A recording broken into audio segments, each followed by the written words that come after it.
જૂનાગઢ ગિરનારના અવરોહણ સ્પર્ધાનું પરિણામ જાહેર થઈ ગયું છે। સિનિયર છોકરાઓમાં શૈલેષ વાઘેલા 59.14 મિનિટના સમય સાથે પ્રથમ ક્રમે રહ્યા છે અને જુનિયર બોયઝમાં સોલંકી અજય કુમાર 1.4 મિનિટના સમય સાથે પ્રથમ ક્રમે રહ્યા। જાળા રિકેલ 38 મિનિટના સમય સાથે વરિષ્ઠ છોકરીઓમાં પ્રથમ સ્થાન મેળવ્યું છે।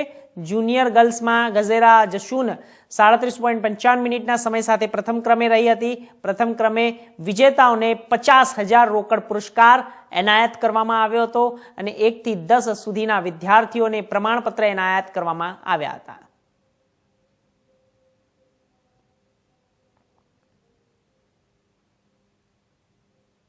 અને ગિરનાર આરોહણ અવરોહણ સ્પર્ધામાં મેં છેલ્લે 5 વર્ષથી મહેનત કરું છું। ગઈ સાલ મેં બીજો નંબર લીધો હતો। તમતોડ મહેનત કરી, સારી મહેનત કરી, 50 પગથિયામાં પ્રેક્ટિસ કરી અને મેં આ વખતે પહેલો નંબર સિનિયર બોયઝમાં જુનાગઢમાં લીધો છે, ગુજરાત સ્ટેટ લેવલે।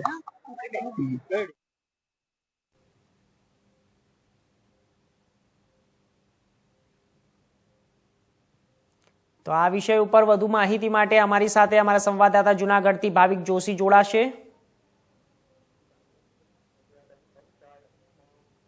હેલો ભાવિકભાઈ, શું છે અત્યારે હાલ અને કઈ રીતનું અત્યારે પ્રસંગ ચાલી રહ્યો હતો અને પ્રસંગની અંદર શું કાર્ય કરવામાં આવ્યું અને કેટલા વિજેતા બન્યા હતા?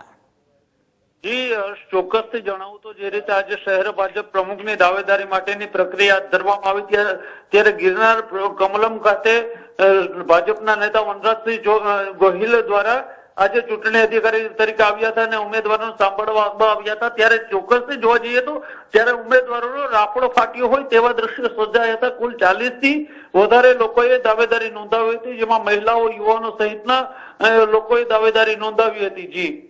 જી ચોક્કસથી તો માહિતી આપવા માટે આપનો ખૂબ ખૂબ આભાર, ધન્યવાદ।